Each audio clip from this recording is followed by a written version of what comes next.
And that's pretty much all you need to know to succeed at Graveyardkeeper. Hello and welcome back.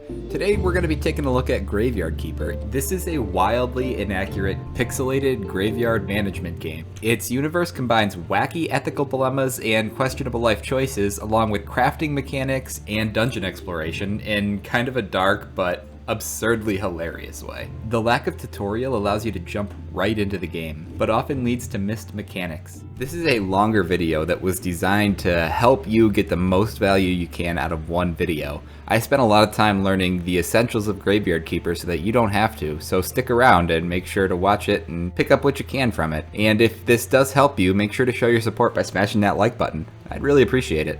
We start out by being woken up by this very shady character wearing all black. He tells us that we're going to be the new graveyard keepers near a local village in the medieval times. So, yeah. I mean, that's not creepy or anything. The story keeps getting better, because the first thing he tells us to do is dig up a friend named Jerry, who will help us along the way. But, you know, it turns out he's a talking skull, so I guess we're just not going to ask how that happened. But it turns out he's a friendly skull who really helps you do your job. In fact, he's the only one who gives you any sort of tutorial in this game, so listen to what he has to say. And just follow the road down and eventually you'll meet this donkey who drops off your first body. And the donkey is a communist, and a corrupt one at that. So naturally, he's just going to be our best friend. Let's pick this guy up, bring him inside, and get started on our first autopsy. Every corpse in Graveyardkeeper has both red and white skulls attached to it. As you can see here, this one has one red and two white skulls. The red skulls are bad and will detract from your overall graveyard performance, and the white skulls are good and what allow you to raise your graveyard's performance. And there's a couple other ways to add white skulls as well, but at the end of the day, these corpses are going to be the main way you raise your red and white skull counts and increase the quality of the graveyard. So, to make a long story short, you want to increase the number of white skulls, which are good, and decrease the number of red skulls, which are bad. But to make use of those valuable white skulls, we're going to need to find a place to put them, and this is how you do that. For some reason, the alcoholic talking skull Jerry knows exactly what to do, so you really only need to listen to him, but the basics are that you go over to the blueprint desk, find the nicest piece of lawn in the graveyard for your new corpse to go, dig a hole and then place him in there. I'm sorry, is that what they call it? Oh, game, you've done it again. Anyways, you just place him in there and cover him up. That's a great job on a first corpse. We're doing this so that later in the game we can upgrade our church and automate the farming and crafting that we need to do with zombies and all kinds of other things. And the better the corpse is, the better everything is going to turn out. For the beginning of the game, one of the primary goals is to upgrade the quality of the graveyard to a level 5. And you start in the -20 range. So upgrading it is a little bit of a task in the beginning, but through cleaning out the area and using a lot of these higher quality corpses, you can open up a lot more of the game. You can access the inside of the church where you craft and perform sermons, which are going to be a major way to get money and faith later on, which are both invaluable currencies. And you unlock the basement, which has a study table and a library in it, which allows you to develop and learn tech points quicker, as well as a lot of late game crafting. So as we're going through the rest of this guide, remember that your first priority is to open and unlock the church. So make sure that every day you're getting that new corpse that comes in from our talking communist donkey, performing the autopsy and burying him for the best graveyard score you can get. And now that we've buried our first body, we need to head into town and speak with the graveyard keeper because, you know, our alcoholic talking skull friend would like some beer. While we're here, we're going to sell our first burial certificate, and there's a couple things I wanted to talk to you about too while we were here, and the major one of that is time flow. Time is a really precious resource in this game, and a day is 9 minutes total, and you're going to be sleeping through a lot of that. You're going to waste a lot of time traveling from place to place. In fact, it takes 45 seconds to walk to town, and I would know because I timed it. And I'm only bringing this up because you need to come to the tavern anyways, and if you look in the shopkeeper's inventory, you'll see a teleport stone. It used to be this thing was awful, but it's been totally revamped and is a wonderful addition. It'll save you a ton of time throughout your gameplay. And while it costs 2 silver to purchase, so you won't be able to off your first autopsy alone, it should be really high up on your priority list of things you can afford after your second or third, Volunteer. While you're here, you're going to stop and chat with Herodric. He'll give you a couple quests, but more importantly, you'll get to access his shop, which is where you'll buy that teleport stone, but also he sells all kinds of foods, and he'll buy your burial certificates. And now you're probably ready to ask me why he buys these burial certificates, but Herodric runs an oversized tavern in a small town that idolizes its Graveyardkeeper, so, you know, maybe it's best we don't ask that question, but just go ahead and sell it anyway, and then move on to the part where he tells you to go visit the village blacksmith, and then silently worry about this guy in the back of your head for the rest of the game. Anyways, on to see the blacksmith. This is Cresvold the blacksmith. You can buy and sell iron from him, as well as some iron parts and nails, that kind of stuff. But before you do that, he's going to want you to kill 2 slimes and bring back the juicy bits, which, by the way, there happens to be 2 right up here.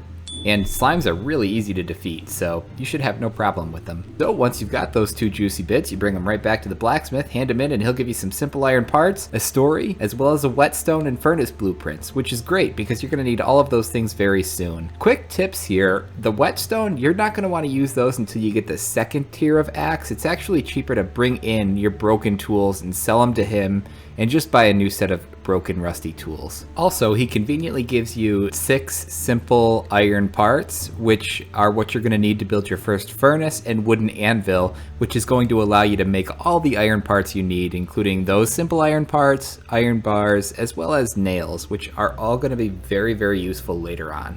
This is when the game really starts to open up, and you find a lot of different things to do. But while you're doing all those things, remember that the priority for the first little bit of the game is to get your graveyard score to a positive 5. So make sure you focus on improving your graveyard, your cemetery, and your church. Once you get your graveyard score to 5, you will open up the church, and you really can progress into the mid and later parts of the game at that point. Anyways, that's the ditty about making sure you're taking care of the cemetery throughout the game.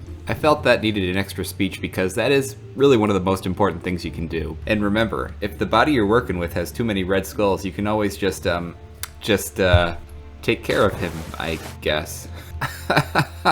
Oh, game, well, you're really unique. Oh, well, let's move on to time flow for a little bit. We're set in a universe that's based on a 6-day week cycle, and the names of the days are the 7 deadly sins. Greed is missing though, and we're not told why. And this is where the game really shines in its thoughtfulness and design, because every day a unique character comes in and they really exemplify and personify the deadly sin of the day they appear on. So let's go through them really quick. Pride looks like sun, and that's when you get the episcop on the church, and he is really vain and prideful. The next day is Lust, and that's the day that Miss Charm visits the dead horse, and, well, you'll have to meet her to find out why.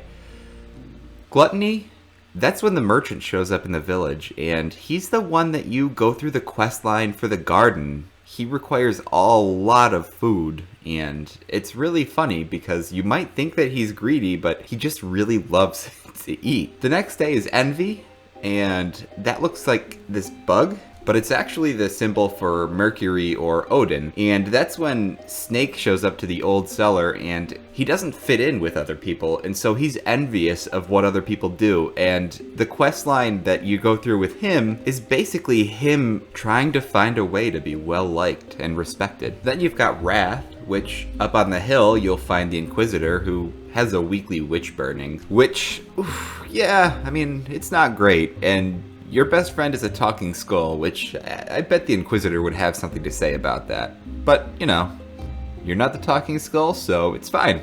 Just enjoy his company. And because everybody in this game is an alcoholic, bring him some wine later on, and you'll be good friends. And then on the last day is Sloth, and that's when the astrologer comes to the lighthouse, and with him, he allows you to buy books and research. That way you don't have to spend the time doing it on your own. It's incredibly helpful. He's also one of the most important characters when you finally had enough and just want to get back home. Now that we've talked about time flow, let's move on to, character flow?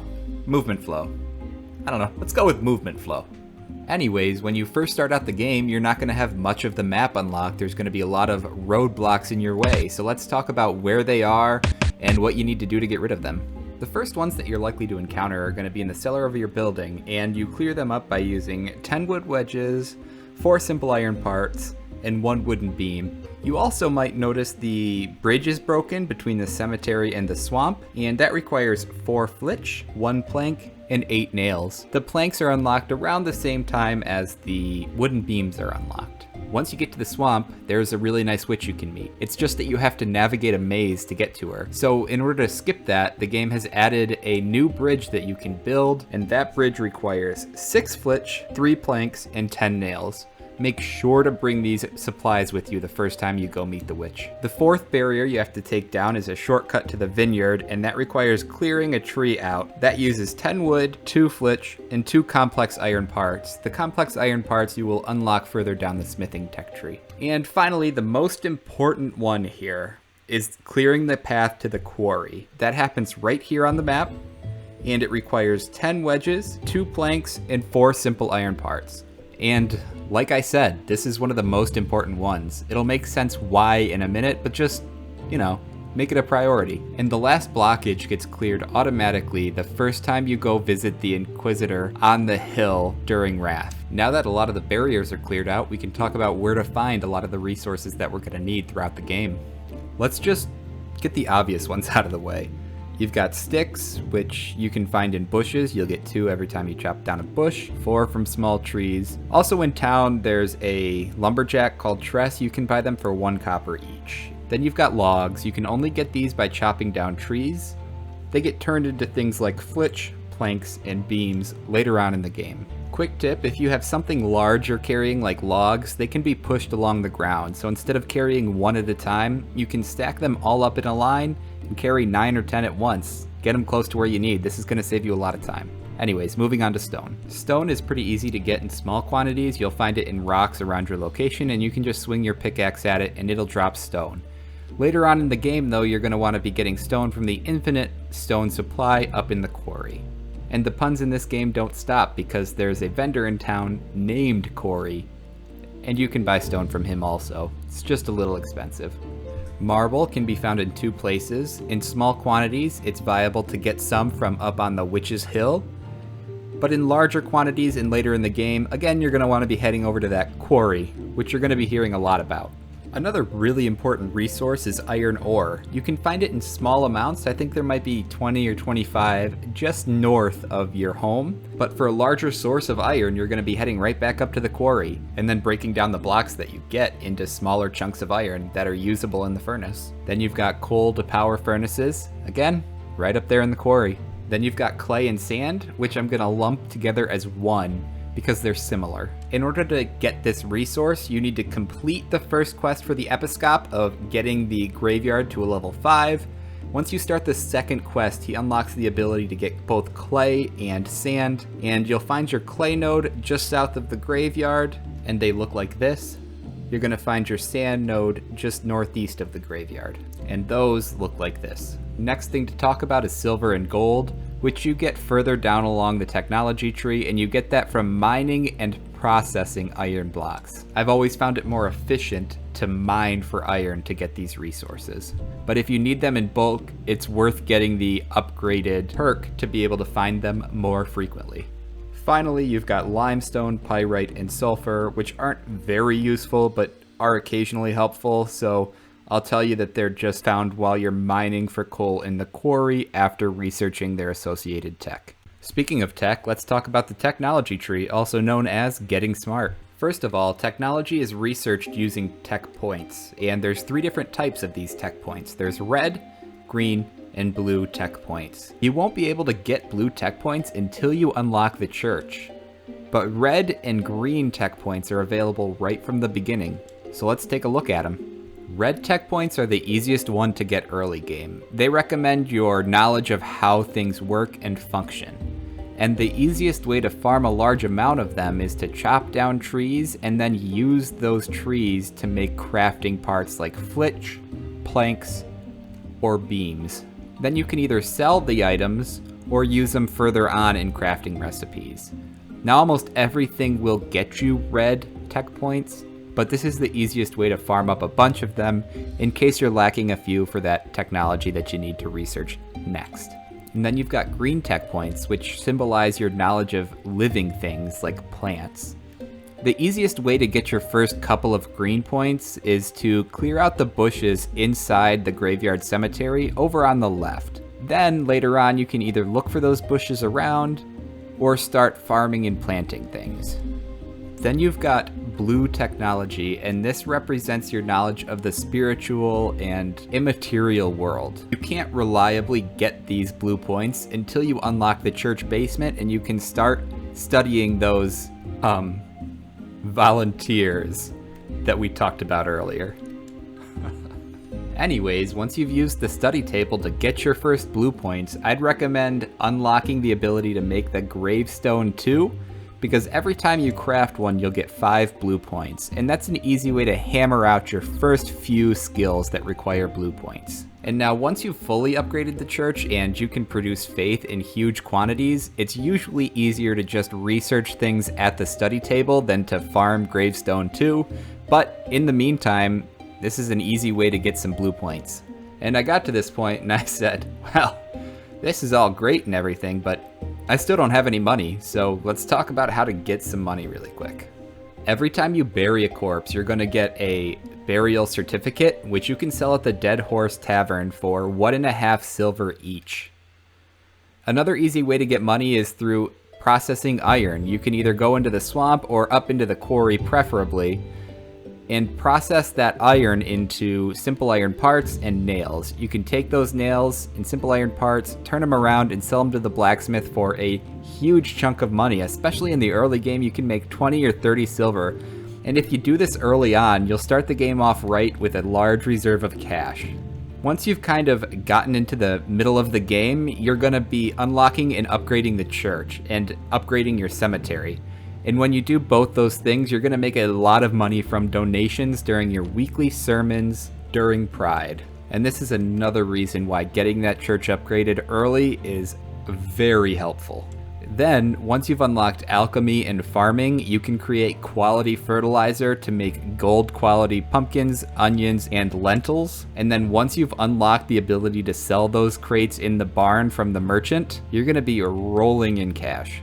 Oh, and I forgot to mention, 100 copper makes up a silver, and 100 silver makes up a gold piece. Apparently, we follow Harry Potter rules here. So that's all the basics out of the way. You're really free to play the game however you like to with that knowledge, but there's a few more things I'd like to talk about. In the beginning of the game, you're going to be posed with this massive technology tree and no real guidance on how to navigate through it. Now you can waste those technology points by unlocking technologies that are gated behind the ability to craft a product that was unlocked by another technology. Yeah, that's also a little confusing, I guess. What this means is that you need to unlock your first technologies in a certain order. So in order to effectively use crafting stations, you're going to want to make them in this order. The first thing you're going to want to make is the sawhorse, then the chopping spot, then the furnace, and then the wooden anvil. Head down to the stone cutter, and finally work on the carpenter's workbench. There's a lot of information there. Keeping it all straight is a lot, so let's talk about which order to take the technologies in. You should take soft parts first, because unlocking the ability to remove blood and fat only improves your corpses and increases your graveyard score quality and gets you to those coveted blue points quicker. Because remember, the priority in the beginning of the game is to get your graveyard to a level 5 cemetery. But after that, you can start unlocking those crafting techs. You're going to want to get sawing first and then firewood. Next, you're going to make sure that you have the ironworking tech from the blacksmith. You get that the first time you meet him. And then you're going to want to take primitive forging. After you've got that, you're going to take tools, and then finally stoneworking. After that, it doesn't really matter what you take. But it is important to not waste your first few research points early on. It's not something that you can't recover from, but it's just a pain. So save the effort and follow these steps. Now that we've got that, I guess I'll see you when I unlock the church. So here we are at the church, and there's actually 2 levels to the church, the upper level and then the basement.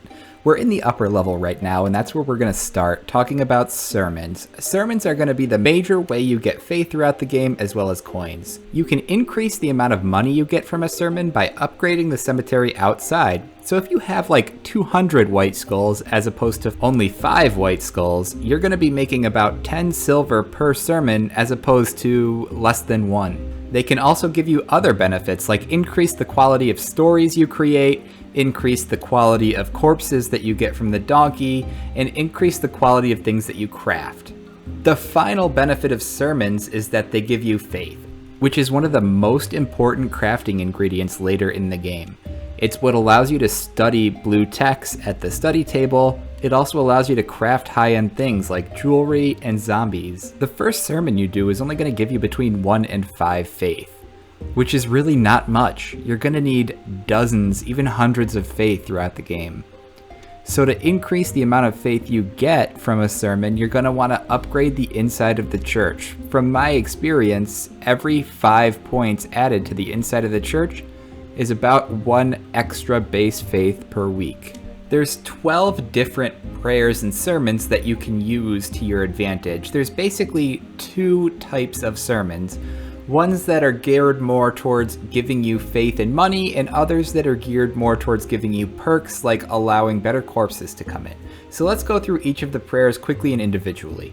The first one you get is going to be the casual prayer. That's the basic prayer. It's not going to give you much money, it's not going to give you much faith, but it'll get you started.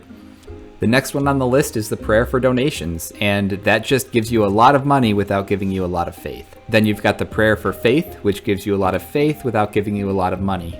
And the last thing we get is the combo prayer, which gives you the same amount of money you would get from the prayer for donations and the same amount of faith you would get from the prayer for faith. The drawback is that it's much more costly to make, requiring books instead of chapters, and it requires a higher tier church to use. But once you've got those things, there's no reason not to use the combo prayer. Then you've got the prayers in the other category, which give your character a buff. You've got the prayer for shoots and roots, which increases the yield and growth rate of crops. It's like a strong fertilizer.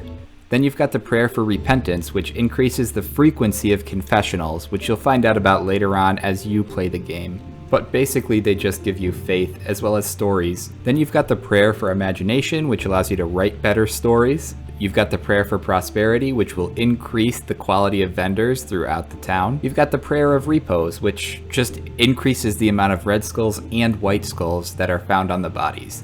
Now, having a body in the end of the game that has a lot of red and white skulls is very useful because you're going to have a lot of ways at the end of the game to change red skulls into white skulls. And finally, you've got the prayer for excellence, which just increases the quality of items that you craft.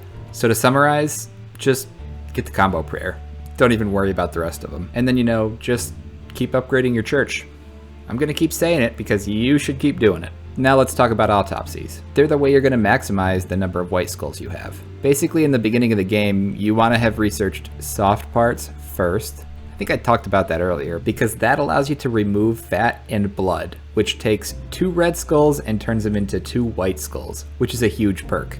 Now, I know, you've all probably heard this before, but the other organs are all total gambles. So before you go pulling out the heart or the brain or whatever other parts you crazy kids want to remove from these volunteers, just make sure to do a little bit of research first. And then if that's not enough for you, you can go over to the swamp and visit the witch. She teaches you all about alchemy, and you can use that knowledge to create injectable dyes and glues that are going to drastically increase the quality of the corpse that you get. And burying these corpses isn't the only use for them.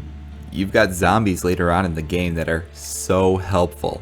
Once you've got them, you finally made it. These zombies are unbelievably helpful in the game. They'll do all kinds of menial and repetitive tasks for you. So once you get sick of mining up iron, just send a zombie off to do it. Do you like making the profits from farming but don't actually like farming? Zombies can do that too. Unlocking zombies is pretty easy. Around day 17, Jerry, the talking skull, is going to tell you that the prior Gravekeeper made them and that they were super helpful. He's going to send you off to go talk to one that's locked in the basement near the dungeon. So in order to do that, you're going to have to clear out a lot of the basement, clear out a lot of that debris, and do the first part of Snake's quest to unlock the gate. Once you're past the gate, you can find the first zombie down the hall here and just talk to him. Swing your axe at him because I'm not sure why, but he likes it. And then he gives you the recipe to make zombie juice, which is how you create zombies. It takes zombie juice plus 10 faith. And then he also tells you about a zombie that you can just go get for free. It's very helpful. To make more zombies though, you're going to need to unlock Alchemy, so just run over to the swamp really quick and chat with the witch. That unlocks the technology at the beginning of Alchemy, and gives you the Alchemy mill and the first level of Alchemy workbench. And that's all you're going to need to make the zombie juice. Now this stuff is made up of health powder and blood. You're obviously going to have a ton of blood from all the autopsies you've been doing, but the health powder can be broken down from crop waste, cabbages, or pumpkins in the Alchemy mill. If you're having trouble breaking those things down, just try studying them on the study table. Then once you have those ingredients, you're just going to combine them on the Alchemy workbench. Just a little tip that this recipe can only be made on the level 1 Alchemy workbench. Then you just need to build the resurrection table, which is built in the part of the basement where you do autopsies. Then you place a corpse on the resurrection table, add the zombie juice and 10 faith, and voila, you've got yourself another zombie. It's actually pretty easy once you get to those higher level of sermons where you're getting 30, 40, or 50 faith a week. You can crank these guys out. To make good zombies, you're going to need a lot of white skulls, so this follows the same rule as the other corpses. You want to create as many white skulls on these zombies as you can. You can increase a zombie's work speed or how fast they do their job by adding more white skulls. The red skulls don't matter at all. All that matters with these guys is the white skulls. The only exception to this rule is that it doesn't change how fast a zombie walks. So those zombies that are just there to take something from point A to point B, they don't need a lot of white skulls. So those early game zombies that you don't have many white skulls on, later on just turn them into border zombies, it's fine. My first 2 zombies always go to the wood pile. They chop down logs and then I'll have one port them to me. Then I'll make a zombie to mine iron and then one to port it to me. And then I'll have one make stone. After that you've got options, and there's a lot of different things that zombies can do.